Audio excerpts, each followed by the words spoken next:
Hello everyone. In this video we will see that how we can assign a sales target to a salesperson. To assign a sales target, go to the sales quota. Here under sales quota, click on new.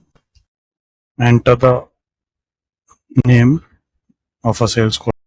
Select the quota type. Let's suppose I want to create a target on a sales revenue. So I'll select sales by revenue, and here on the won opportunities and total amount for the sales quota.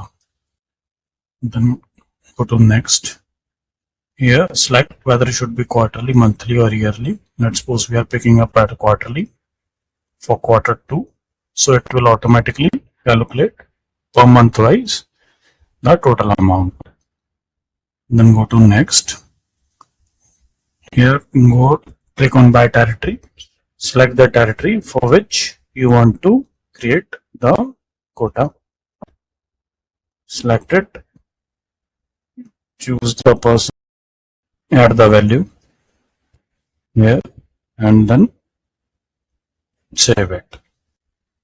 So now this is a new sales quota has been assigned to this particular person for quarter 2. So once now this particular user will start creating an opportunities and start closing them on the basis of a closed won opportunities, sales quota or target will be counted. Thank you.